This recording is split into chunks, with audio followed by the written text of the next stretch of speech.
এই কর্নফ্লেক্সের উপমা যদি কখনো ট্রাই না করে থাকো, একটিবার আমার অনুরোধ হলো তোমাদের কাছে এই রেসিপিটি ট্রাই করার জন্য। কারণ এত ভালো লাগে না খেতে এটা। সকালে মানে ব্রেকফাস্টে বা বিকালের টিফিনে কিন্তু এটা দুর্ধর্ষ মজাদার রেসিপি একটা।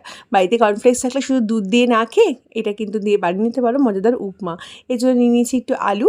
ফ্রিজে যেরকম যা যা সবজি থাকবে, আলু, বিনস, গাজর, বাঁধাকপি সবই এর মধ্যে যায়। তবে আমি আজকে অল্প কিছু দিয়েই দেখাচ্ছি, শুধু আলু।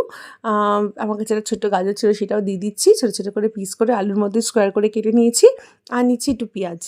এবার ঝালের জন্য এখানে দিতে হবে একটু কাঁচা লঙ্কা, মানে কাঁচা লঙ্কাগুলো কুচি কুচি করে কেটে নিচ্ছি। 2-3টে কাঁচা লঙ্কা করে ভালো করে কুচিয়ে নাও। এবার ফ্রাইং প্যানটা ভালো করে আগে গরম করে নাও। গরম করার পরে ওর মধ্যে সর্ষের তেল বা সাদা তেল যে কোনো তেল দিয়ে এবার এই আলু, গাজর, পেঁয়াজ একসাথে দিয়ে দাও। দিয়ে তারপর স্বাদ অনুযায়ী নুন আর একটু হলুদ দিয়ে দাও। দিয়ে তারপর এটাকে ভালো করে মিশিয়ে নাও। মোটামুটি কয়েক সেকেন্ড আগে তেলের মধ্যে এটাকে নেড়ে চেড়ে নাও। তারপর যদি বাড়িতে অ্যাভেলেবেল থাকে আমার মতো ছোলা ভেজানো, তাহলে এর মধ্যে ছোলা দিয়ে দিতে পারো বা মটর দিয়ে দিতে পারো। দিয়ে দিচ্ছি একটু লঙ্কা কুচি, তারপর ছোলা বা মটর এটা কিন্তু অপশনাল। লঙ্কা কুচি দেওয়ার পরে এবার এটাকে ভালো করে ভাজবো, মানে একদম 80%-এর মতো কিন্তু এটাকে ভেজে নেবো। 1 থেকে 2 মিনিট হাতে সময় লাগবে। এটাকে ভালো করে দেখুন বন্ধুরা, ভালো করে কিন্তু ভেজে দিয়েছি। মোটামুটি দেখো বন্ধুরা, ভালো করে ভাজা হয়ে যাওয়ার পরে এই চারদিকে এটাকে সরিয়ে মাঝখানটা ফাঁকা করে 2টো ডিম কি 1টা ডিম এর মধ্যে দিয়ে দাও। দিয়ে একটু সামান্য নিমের উপর নুন দিয়ে তারপর এটাকে এরকম করে ফেটিয়ে নাও। তারপরে হাই ফ্লেমে এটাকে ভালো করে এই আলু, ছোলা, গাজর এগুলোর সাথে মিশিয়ে নাও।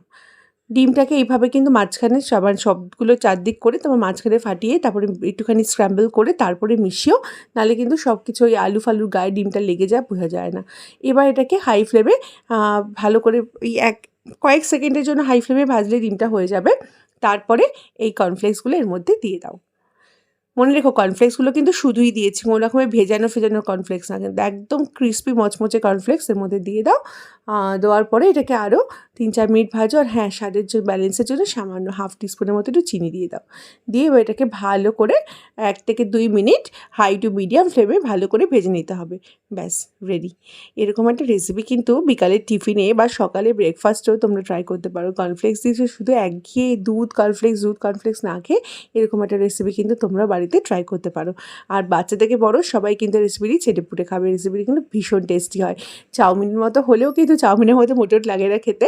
খেতে কিন্তু একদমই অন্যরকম লাগে। তোমরা একটিবার ট্রাই করো। করে কমেন্টে জানিও তোমাদের রেসিপিটি কীরকম লাগলো। আর ভালো লাগলে বন্ধুবান্ধবের সাথে শেয়ার করে দাও, অনুরোধ রইল। আজকের মতো এই পর্যন্তই। ভিডিওটি ভালো লাগলে do like, comment, share and subscribe. Tata. পরে দেখা হবে।